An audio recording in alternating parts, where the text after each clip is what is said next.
भाई साहब, प्रणाम।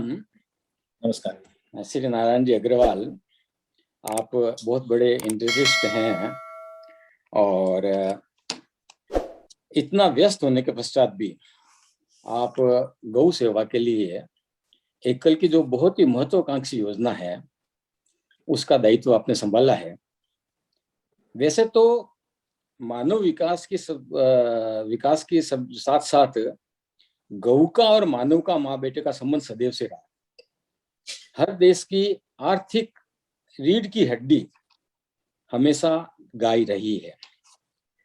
मैं भी 5-7 दिन पहले यहाँ पर एक चेरी फॉर्म में विजिट करने गया था, तो वहाँ बड़े बड़े अक्षरों में लिखा हुआ था ऑर्गेनिक प्रोडक्ट। तो यहाँ पर लगभग सभी लोग गोबर बेस्ड खाद, फर्टिलाइजर का यूज नहीं करते हैं, केमिकल का यूज नहीं करते हैं। अपने देश में भी अपने तो गौ को माता का स्वरूप दिया है, उसके सारे जो गुण हैं, ऋषियों की शोध रही है पहले, सभी बहुत सारे देवी देवताओं का निवास गायों में गाय में रहता है, ऐसी अपनी मान्यता रही है। और हमारे यहाँ सदैव व्यक्ति की प्रोस्पेरिटी, किस ऋषि के पास कितनी गायें हैं, किस राजा ने अपनी बच्ची के दहेज में कितनी गायें दी, इस तरह का एक स्टेटस सिंबल रहा है। लेकिन कालांतर में देश का दुर्भाग्य है कि हमने गौ का महत्व समझना कम कर दिया। तो आज की स्थिति में गौ को ऐसा अनुपयोगी केटल है, इस तरह का दुष्प्रचार किया जा रहा है। तो गौ का वास्तविक स्वरूप लोगों को समझ में आए, गौ माता के रूप में पुनर्स्थापित हो, इसके लिए आप लोगों ने बहुत सुंदर, बहुत महत्वाकांक्षी योजना एकल गोग्राम योजना का करके बनाई है। तो मैं आपसे निवेदन करूंगा कि ये एकल गोग्राम योजना क्या है, इसका मूल कंसेप्ट क्या है, इसके विषय में हमको मार्गदर्शन। एक तो पहले मैं आपका आभारी हूँ कि आपने मुझे ये मौका दिया, आपके साथ में जुड़ने के लिए, उसके लिए धन्यवाद देता हूँ आपको। देखिए, ऐसा है कि ये जो एकल गोग्राम योजना है, इसका मूल कारण ये है कि आज हिंदुस्तान में गौवंश, जो कि देसी गौवंश है, उस गौवंश की दुर्गति गौशालाओं में भी हो रही है। और हम गौशालाएं तो खोल देते हैं, बट गौशालाओं को ठीक से देखरेख करना, मान लीजिए 1% 2% गौशालाएं अच्छे रूप में चलती है, बट हर जगह पे कुछ ना कुछ प्रॉब्लम्स, कुछ ना कुछ डिफिकल्टी आती है। तो माननीय श्याम जी ने एक बार मुझे ये बात कही कि हम गोग्राम योजना स्टार्ट करना चाहते हैं। मैंने कहा बड़ी खुशी की बात है और मुझे उसमें इंटरेस्ट भी है और मैं पूरा धन मन से इसमें काम करने को तैयार हूँ। तो ये योजना का शुभारंभ माननीय श्याम जी ने स्टार्ट किया। और मैं ये मानता हूँ कि गाय की असली जगह अगर देखा जाए तो किसान का घर है। इसी विचार को लेकर हमारे एकल अभियान के प्रणेता श्री श्याम जी गुप्त ने एकल गोग्राम योजना के कंसेप्ट को डेवलप किया। इसके पीछे एक मुख्य धारणा यह है कि बूढ़ी, अपाहिज, बिगर दूध देने वाली, बिन दुधारू गाय को अनुपयोगी समझकर किसान उससे पीछा छुड़ाना चाहता है, इसलिए वो गाय को कसाई को बेच देता है। ये बड़ा दर्दनाक है। ये गौ माता की हत्या के गाय का जीवन बचाने के लिए जरूरी है कि किसान किसी भी हाल में गाय को न बेचे। इस तरह गाय बिकेगी नहीं तो कटेगी नहीं। ये सीधी सी सिंपल सी बात है कि अगर कोई किसान गाय को बेचेगा ही नहीं तो क्यों कटेगी, क्यों किसाई के हाथ जाएगी गाय। और अगर किसान के घर में गाय रहेगी तो किसान गाय को किस प्रकार से आर्थिक रूप से संभाले, किस प्रकार से उसको संभाल सके, इसके लिए गौग्राम योजना का आयोजन हमने किया है। अब हम किसान को गाय देकर उसे पालने के लिए प्रोत्साहित कर रहे हैं और प्रयास कर रहे हैं कि गाय परिवार के मेंबर की तरह अपने जीवन भर किसान के घर में रहे और किसान उससे अपनी कृषि की और कुछ गोबर गौमूत्र का उपयोग करते हुए अपने घर को आत्मनिर्भर कर सके। ये हमारी कोशिश है। दूसरा उद्देश्य ये है कि अगर किसान को आत्मनिर्भर बनाने की हमारी योजना में अगर हमने उसको कुछ सपोर्ट किया, गाय के गोबर से, गाय के गौमूत्र से, कृषि में उनको उत्पाद बढ़ाने के लिए जैविक खाद का उपयोग किया, तो मुझे ये लगता है कि हम किसान को अच्छे ढंग से ट्रेन करने की जरूरत है। ट्रेन करेंगे तो किसान जरूर इस काम को करेगा। अब सवाल उठता है कि किसान को हम नहीं बल्कि खुद गाय आत्मनिर्भर बनाएगी। देखिए, बिना दूध वाली गाय भी गोबर और गौमूत्र जीवन भर देती है। इसी गोबर और गौमूत्र से किसान आत्मनिर्भर हो सकता है और होगा। इसके लिए हम गाय, कृषि और किसान को लेकर काम कर रहे हैं। गाय के गोबर और गौमूत्र से हम किसान को जैविक खाद, जैविक कीटनाशक, जैव उर्वरक बनाना सिखा रहे हैं, जिसका वो असली अपनी खेती में इस्तेमाल करेंगे। इससे यूरिया, डीएपी वगैरह खरीदने का खर्च बच जाएगा, क्योंकि खाद, कीटनाशक सब उसके होंगे। एक तो ये बचत होगी, दूसरे हम उनसे गोबर और गौमूत्र खरीद रहे हैं। खरीदने का कारण ये है कि किसान जितना अपने खेत में यूज कर सकेगा वो यूज करेगा, और उसके अलावा उसे हम ट्रेनिंग देंगे प्रोडक्ट बनाने के लिए, जिससे उसकी आमदनी बढ़े। हम गांव की महिलाओं से गोबर के उत्पाद बनवा रहे हैं। जैसे कि आप मान लीजिए कि दिवाली के टाइम पे दीपक जो लगते हैं, इनको धूपबत्ती, मूर्तियां वगैरह, इसकी हमने उन्हें बाकायदा ट्रेनिंग दिलवाई है। इससे ग्रामीण महिलाओं को भी रोजगार मिल रहा है। हमने हिसाब लगाया कि इन सबसे किसान को करीब 50 से 60 हजार रुपए अंदाजा साल की आमदनी हो सकती है। 4 से 5 हजार रुपए आमदनी हो सकती है। इसका मेरे पास में पूरा कैलकुलेशन है, पूरा रिसर्च किया हुआ है मैंने। अब रिसर्च करके अब हमने इसको जो ट्रायल रन पे नकासीपाड़ा वेस्ट बंगाल में, डुमा में, झारखंड में हमने प्रयोग स्टार्ट किया है। इसमें थोड़ा समय जरूर लग रहा है, लेकिन एक उत्साह उस गांव में, उस जिले में और किसानों के घर में बना हुआ है। आज समस्या ये आ रही है कि गौशाला से हम जब गाय मांगते हैं तो गौशाला वाले गाय देने को तैयार नहीं है, गौवंश देने को तैयार नहीं है। हम बोलते हैं कि आप इसको ठीक से पाल भी सकते नहीं हो, और जब किसान मांग रहा है इसको तो आप क्यों नहीं देते हो, और किसान उत्साही है। अब मान लीजिए हम उनको 40 से 50 हजार, 50 हजार से 60 हजार रुपए साल में, 4 से 5 हजार रुपए उनको मिल जाते हैं। एक गाय को रखने का चारा आदि का खर्च अगर हम 100 रुपए रोज का मान ले तो महीने का 3 हजार हुआ, 2 हजार तो फिर भी बच जाएंगे। अब बताइए, गाय ने किसान को आत्मनिर्भर बना दिया है कि नहीं? फिर किसान गाय को क्यों बेचेगा? अब देखिए, किसान के यहाँ खेती होती है, उसके यहाँ स्वयं चारा निकलता है, तो अगर वो चारे का उपयोग किसान अपनी बिन दूध वाली गाय के लिए करेगा तो गोबर और गौमूत्र तो उसको मिलना ही मिलना है, उसमें कोई दिक्कत नहीं है। उसके अलावा अगर हम उससे प्रोडक्ट बनवाते हैं और प्रोडक्ट की मार्केटिंग हम खुद करेंगे। एक हम ऐसी व्यवस्था कर रहे हैं कि 10 गांव के अंदर हम एक सेंटर बनाएंगे। उस सेंटर में हम गाय का गोबर किसान से खरीदेंगे, गौमूत्र खरीदेंगे। गौमूत्र और गोबर खेती में भी काम आएगा, किसान अपनी खेती में भी उसे यूज करेगा। जो बचा हुआ गोबर गौमूत्र वो हमें देगा। उस सेंटर के द्वारा हम गोबर सुखाने के बाद में उसका पाउडर बनाएंगे। पाउडर में रॉ मटेरियल मिक्स करके हम किसान को ही देंगे, जिससे कि उसकी मात्रा सही मात्रा में उसके पास पहुंचे। और हमने जो ट्रेनिंग दी है, जो प्रोडक्ट बनाने की, कम से कम 15-20 ऐसे प्रोडक्ट है जो गाँव में और गाँव के आसपास के शहरों में बिक सकते हैं।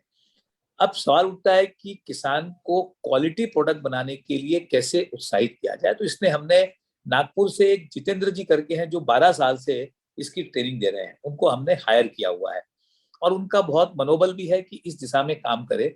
दोनों हस्बैंड वाइफ बहुत डेडिकेटेड हैं और इस विषय में 12 साल से लगे हुए हैं। पर्सनली वो गाँव में जाके ट्रेनिंग दे रहे हैं और चीजों को देख रहे हैं।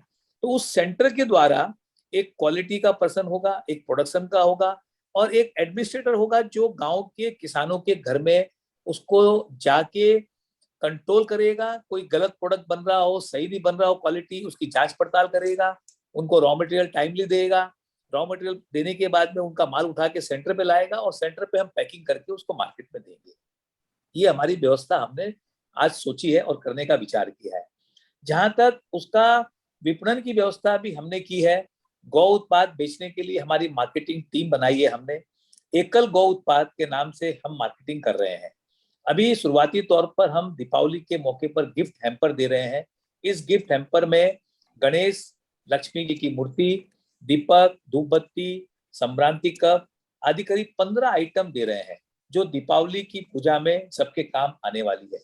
इसकी कीमत हमने लागत के हिसाब से रखी है। हमें पूरा विश्वास है कि लोग इसे पसंद करेंगे ही, और इसके साथ ही हम फ्लोर क्लीनर, मच्छर मारने की फाइल वगैरह भी हम बनाने जा रहे हैं। जैसा कि हमने बताया कि गोबर और गौमूत्र से हम केचुआ खाद, जैविक कीटनाशक, धन जीवामृत भी बना रहे हैं, जिससे प्राकृतिक खेती को बढ़ावा मिलेगा और भूमि में भी सुधार होगा। आज भूमि की दुर्दशा आपको सबको पता है कि आज रासायनिक खाद की वजह से भूमि बहुत ज्यादा खराब हो चुकी है। नो डाउट इसमें थोड़ा टाइम लगेगा, क्योंकि किसान की मानसिक स्थिति ठीक करनी पड़ेगी कि वो गोबर का उपयोग, गौमूत्र का उपयोग जैसे हमने बताया उसको करे। हो सकता है उसमें 1 साल 2 साल उसको लग जाए, कंटिन्यूअसली हमको उनको ट्रेनिंग देनी पड़ेगी। और इन सभी आइटम की मार्केटिंग के बारे में हमने सर्वे कर रहे हैं। उसके अलावा हमारी टीम सोशल मीडिया, दूसरे प्लेटफॉर्म से लोगों को गाय और गौ उत्पाद के प्रति जागरूक भी कर रही है। हमारा अवेयरनेस कार्यक्रम चल रहा है।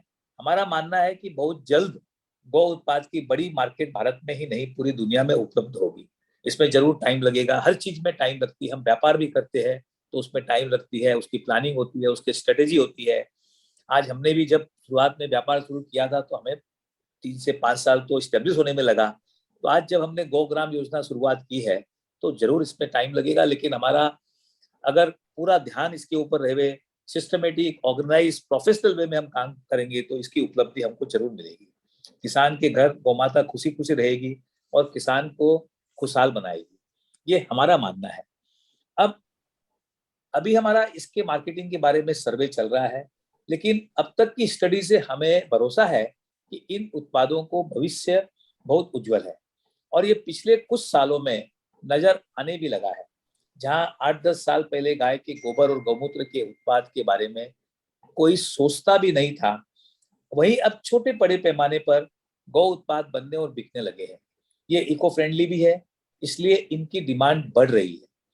पिछली दीपावली पर ही काफी संख्या में गोबर से बने हुए दियों की बिक्री हुई। अब धीरे धीरे अवेयरनेस बढ़ रही है, जिससे गौ उत्पाद के लिए एक नया मार्केट तैयार होगा।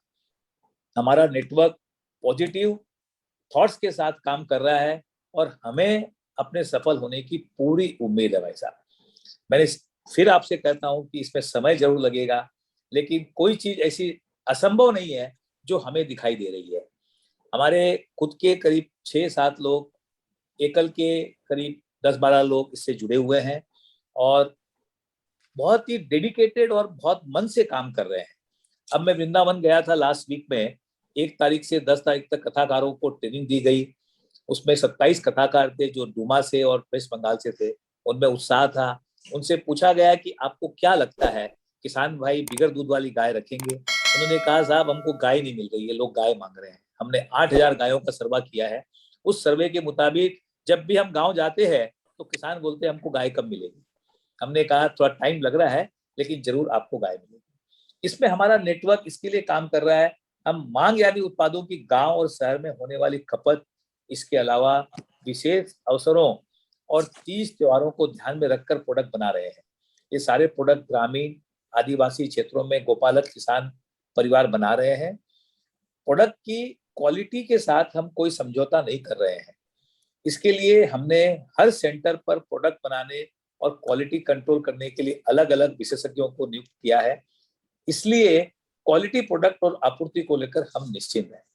अब देखिए सवाल इसमें ये उठता है कि प्रोडक्ट बन जाए, बनने के बाद में मार्केटिंग का क्या होगा, मार्केटिंग कैसे करेंगे? अगर देखिए किसान को हमने बिगर दूध की गाय दी है तो हमारा दायित्व भी ये बनता है कि किसान को हम संभाले, आर्थिक स्थिति के हिसाब से भी। अगर किसान सक्षम है और वो आलसी है, वो काम नहीं करना चाहता है, तो उसको हम मोटिवेट करें, गाय से उसको क्या फायदा होगा हम उसे बताएं। और आज इसके अंदर जरूर समय लगता है, हर चीज में समय लगता है। समय को हम ध्यान में रखते हुए रोज कुछ ना कुछ दिशा में आगे बढ़ रहे हैं। और मुझे पूरी उम्मीद है, 100% उम्मीद है कि हमारा ये प्रोजेक्ट गौ ग्राम योजना का सक्सेस होगा और हम इसमें आगे बढ़ते रहेंगे, निरंतर कोशिश करते रहेंगे कि किस प्रकार से इसको आगे बढ़ाया जाए। ये मेरी मतलब कल्पना है। और उम्मीद है कि मैं आज 40-45 साल से व्यापार में हूँ और व्यापार में जैसे हमने उन्नति की है, उसी प्रकार हम गौ ग्राम योजना के अंदर भी जरूर हम सक्षम होंगे, ऐसी मेरी मानना है। बहुत सुंदर भाई साहब, आपकी बातों से, आपकी योजना से और आपकी प्लानिंग से मुझे ऐसा लगता है, जैसा आपने बताया प्रारंभ में 2-3 साल लगते हैं, लेकिन आने वाले समय में चूंकि ये सारे प्रोडक्ट क्वालिटेटिव होंगे और इको फ्रेंडली होंगे, इसलिए इसकी डिमांड एक साथ आएगी। अब मेरा दूसरा प्रश्न इससे आगे जाकर कि समझ लो आप 3 साल बाद में, 4 साल बाद में इसकी बहुत सारी डिमांड बन जाती है, बहुत अच्छा मार्केट कैप्चर कर लेते हैं आप। जैसे वॉलमार्ट है, ये दूसरी बड़ी बड़ी संस्था हैं, वो कस्टमर ओरिएंटेड होती है और वो प्रारंभ में कस्टमर बेस बनाती है, फिर कस्टमर तैयार कर लेती है। तो ऐसी स्थिति में जब आपका डिमांड बहुत ज्यादा बढ़ जाएगी, तो क्या आपके पास ऐसा ऑर्गेनाइजेशन है, संगठन है कि उसकी आपूर्ति कर सके? वैसे तो आपका गांव 1 लाख से अधिक गाँवों में है, विदेशों में भी आपका बहुत अच्छा नेटवर्क है, लेकिन आपके पास ऐसी विपणन व्यवस्था है कि आप पूरे विश्व के अंदर अपने इस प्रकार के सुंदर प्रोडक्ट को आपूर्ति कर पाए, क्वालिटेटिव प्रोडक्ट दे पाए? देखिए, आज जब मैं मार्केट में जाता हूँ और गौशालाओं में जाता हूँ, तो प्रोडक्ट तो बन रहे हैं, बट प्रोडक्ट के ऊपर क्वालिटी में ध्यान नहीं है भाई साहब। क्वालिटी जो हिसाब से होनी चाहिए वो नहीं है। इसके लिए हमने अलग तरीके से मोल्ड डिजाइन करवाए हैं। कुछ मोल्ड की डिजाइन बन रही है, जैसे मूर्तियों की डिजाइन बन रही है अभी। मूर्तियों की डिजाइन मुझे पसंद नहीं आई है कि जो हिसाब से मूर्तियों के ऊपर उठाव होना चाहिए वो नहीं है। तो उसके लिए हमने तैयारी कर रखी है, उसके लिए पूरी कोशिश चालू है। जहां तक आपका बोलना है कि प्रोडक्ट हम बना पाएंगे कि नहीं बनाएंगे, आज तो परिस्थिति भाई साहब उल्टी है कि प्रोडक्ट बना लेंगे तो बेचेंगे कहाँ। ये एक थोड़ा सा हम स्टडी कर रहे हैं, वर्किंग कर रहे हैं। और अगर हमने प्रोडक्ट नहीं बेचे तो किसान को आत्मनिर्भर कैसे बनाएंगे? किसान स्वयं, उनकी जो महिला शक्ति है जो घर में, अगर उनको आज 3,000 से 4,000 रुपए पर मंथ मिल जाते हैं भाई साहब, और ये प्रोडक्ट से, गोबर से, गौमूत्र से, इससे बढ़िया और क्या होगा? ग्रामीण लघु उद्योग हो गया भाई साहब। तो ये जो प्रोडक्ट बनाने की बात है, उसमें मुझे कोई संदेह बिल्कुल भी एक पैसे का भी नहीं है। प्रोडक्ट हम क्वालिटी का, प्रॉपर प्लानिंग से, प्रॉपर सिस्टम से, इसीलिए सेंटर का हमने जो बंदोबस्त किया है, बिगर सेंटर से ये सक्सेसफुल नहीं होगा। क्योंकि किसान प्रोडक्ट तो बना लेगा, प्रोडक्ट बना के वो बेच नहीं पाएगा, बेचने का काम हमें करना है। और किसान को उसकी बाकायदा सही ढंग से कीमत मिलनी चाहिए, जिससे कि उसको लगे कि ये गौवंश जो हमने रखा है बिगर दूध का, गाय, बैल, बछड़ा, उससे हमको कुछ ना कुछ आमदनी हो रही है और उससे हमारी बरकत हो रही है। तो मुझे उसमें संदेह बिल्कुल नहीं है कि हम प्रोडक्ट बना के सप्लाई हमारे देश में या विदेश में सप्लाई नहीं कर सकेंगे। आज मेरी जो कोशिश है, वो कोशिश ये है कि हम इस प्रोडक्ट को मार्केट में कैसे लेके आए, मार्केट में कैसे बचे। उसके सबसे पहले इसके लिए मैं क्वालिटी के प्रोडक्ट की दिशा में जा रहा हूँ कि क्वालिटी प्रोडक्ट कैसे बनाया जाए। इसीलिए हम अच्छे मोल्ड, अच्छे तरीके से उसको डेवलप कर रहे हैं। इसीलिए उसमें थोड़ी टाइम जा रही है हमारे को, बट ये निश्चित हूं मैं हमरे कि प्रोडक्ट बनाने में कोई कमी नहीं आएगी। दूसरी बात, हम किसान को जैसे गाय देने की बात कर रहे हैं, कुछ किसान ऐसे भी हैं जिनके पास में स्वयं गाय है और वो बिगर दूध की है। आज बिगर दूध की गाय किसान बोलता है हमारे कोई काम की नहीं है। हम ये भी कोशिश कर रहे हैं कि उसके घर में वो गाय बिगर दूध की उसके घर में रहे, तो उसको भी हम ट्रेनिंग देने की कोशिश कर रहे हैं कि वो भी गाय अपने बचा के रखे। तो ऐसे गाँवों में अगर किसानों को हम काम देंगे और उनकी महिला शक्ति काम करेगी, तो मुझे पूरी उम्मीद है कि प्रोडक्ट बनने में तो कोई दिक्कत नहीं होगी। सिर्फ हमको कोशिश करनी है कि मार्केटिंग हम इसको किस प्रकार से कर सके भाई साहब। एक भाई साहब, मेरा व्यक्तिगत अनुभव भी है, सुझाव भी है अभी हाँ यहाँ मैं कुछ काश्तकारों से मिला था पिछले सप्ताह। हाँ तो उन्होंने मुझे उनको मैंने पूछा था कि आपके गोवंश के गोबर का की डिमांड कितनी है। तो उन्होंने बताया कि किसी भी मार्केट में प्रोडक्ट को की मांग बढ़ाने के लिए कुछ दूसरे प्रयत्न भी काम आते हैं। जैसे हमारे यहाँ पर एक अभियान चला कि ऑर्गेनिक खेती ही करनी है। हम फर्टिलाइजर केमिकल फर्टिलाइजर बनाते हैं, पर वो विदेशों के लिए बनाते हैं। हमारी अपनी जमीन में हम देसी, मतलब अपनी भाषा में देसी बोलते हैं, गोबर, पशुओं के भैंस गोबर, इसका यूज करते हैं। तो जब काश्तकारों का मूड ये बन गया कि मेरे को खेती ऑर्गेनिक ही खेती करनी है, तो गोबर की डिमांड अपने आप बढ़ गई। तो क्या आपके प्रोडक्ट के क्वालिटी के साथ साथ हम देश में ऐसा वातावरण बना सकते हैं क्या कि लोग केमिकल, जिसके कारण जमीन खराब होती है, तो केमिकल एग्रीकल्चर के बजाय, फर्टिलाइजर की बजाय, वो गो बेस आधारित खेती करे? क्योंकि जब उस तरह की मानसिकता बढ़ेगी तो स्वतः ही गोबर की डिमांड बढ़ेगी। तो इस तरह की भी कोई योजना है क्या आपके पास में? देखिए भाई साहब, इसमें लोगों का जो मत, मैं करीब 100, 125, 150 किसानों से गौशालाओं में जाके मिल चुका हूँ। इसमें दो मत आते हैं।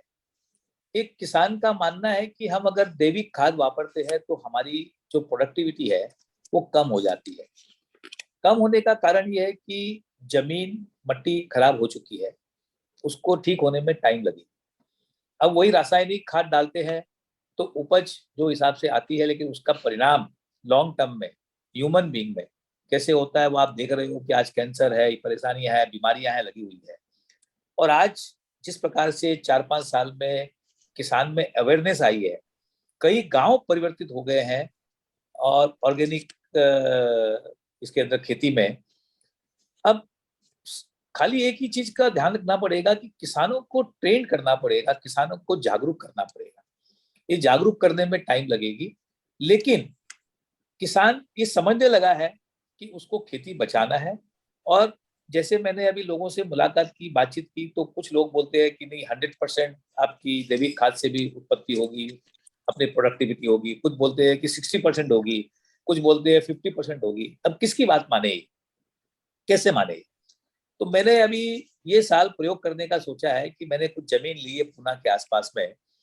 तो मैंने सोचा है कि हम एक 25 एकड़ में, एक एक एकड़ में, आधा आधा एकड़ में हम जैविक खाद से और रासायनिक खाद से हम खेती करें, और हम देखें कि रियल में फैक्ट क्या है, क्या नहीं है, किस प्रकार से होगा। अब देखिए, अलग अलग जगह की अलग अलग जमीनें हैं, अलग अलग जलवायु है, अलग अलग मट्टी है। मैं नहीं बोल सकता हूँ कि यहाँ पर 100% सफल होगा प्रयोग, लेकिन हम कोशिश कर रहे हैं। हमने यहाँ तक देखा है, कई लोगों ने कहा है कि जैविक खाद के ऊपर काम करने से इनको 4-4, 5-5 लाख रुपया एक एकड़ में कमाई हुई है। बट इसका कोई परिणाम नहीं मेरे पास में आया, साइंटिफिक ये नहीं है। उन्होंने बोल दिया, मैंने सुन लिया।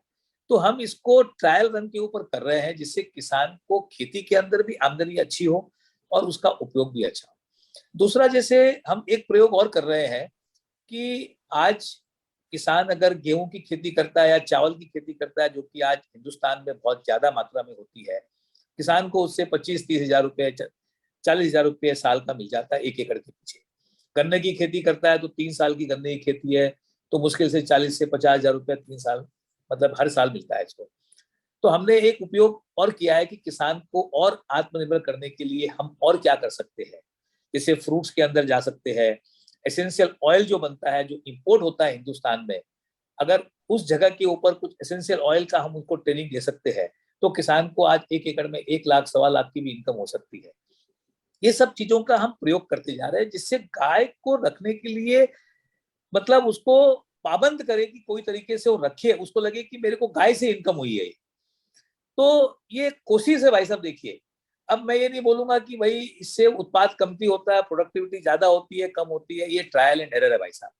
ये मेरा मानना है, 100% गाय के गोबर से, गौमूत्र से लाभ होगा किसान को। समय लगेगा, उनको समझाना पड़ेगा, उनको मोटिवेट करना पड़ेगा।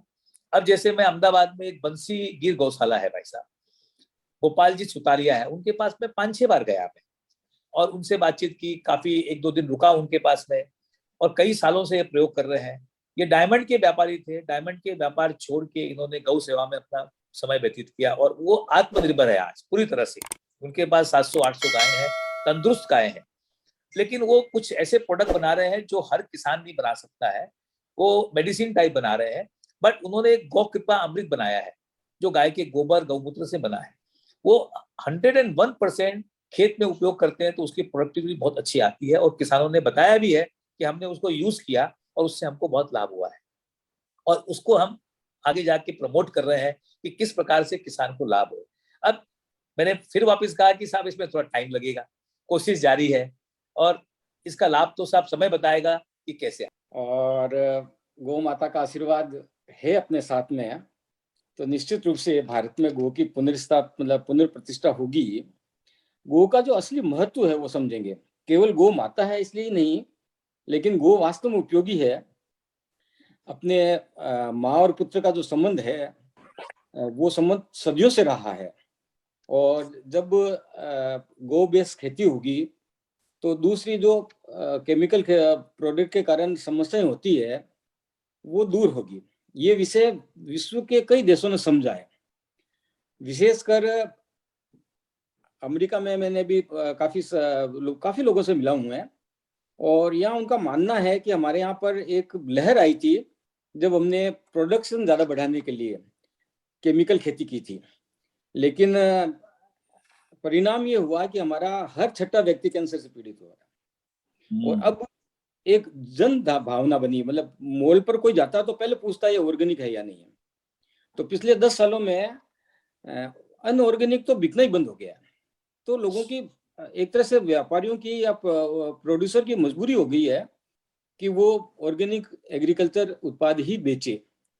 तो स्वाभाविक रूप से गाय का महत्व बड़ा है। उनका दूध तो साइड प्रोडक्ट है, मतलब हालांकि दूध इकोनॉमी का बहुत बड़ा आधार है, हर प्रोडक्ट में यहाँ दूध डेयरी का काम होता है, लेकिन वो ये मानने लगे हैं कि दूध तो बाई प्रोडक्ट है। एक्चुअली तो गाय के जो दूसरे सारे प्रोडक्ट है उसी के कारण इकोनॉमी बढ़ती है। बहुत बहुत धन्यवाद, साधुवाद। अब आखिरी में किसी मंत्र के साथ इसकी पूर्णाहुति करेंगे तो अच्छा लगेगा। कोई भी मंत्र आप या कोई आप ही बताइए मंत्र तो कैसा। नहीं, जो आप पूजा पाठ में कुछ करते होंगे तो उसका एक श्लोक 2 श्लोक।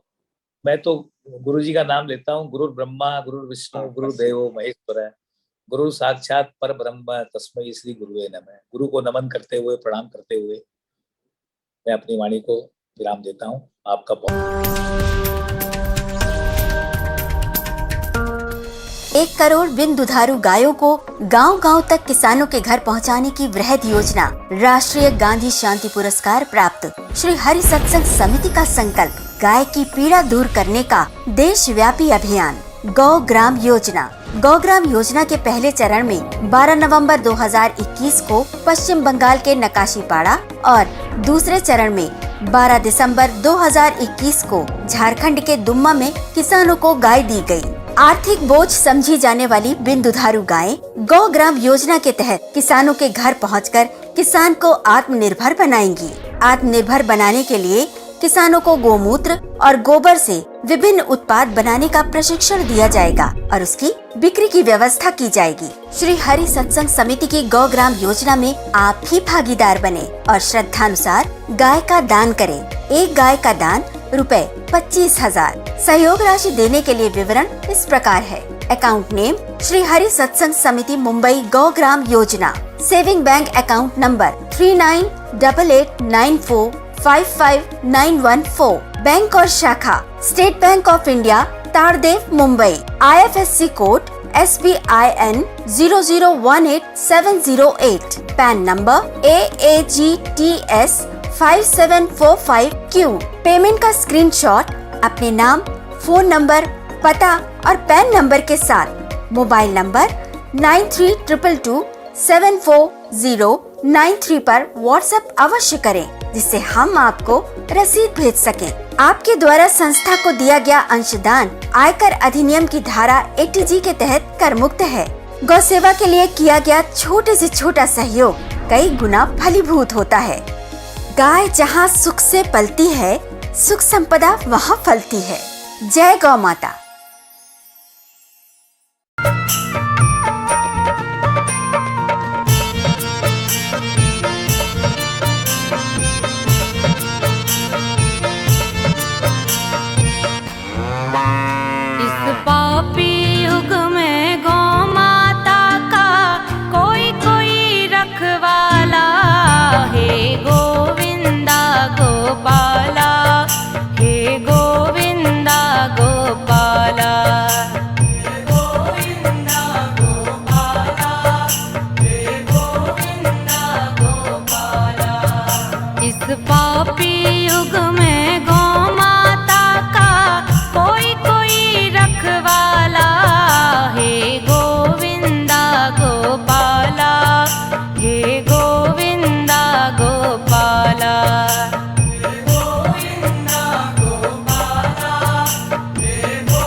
हे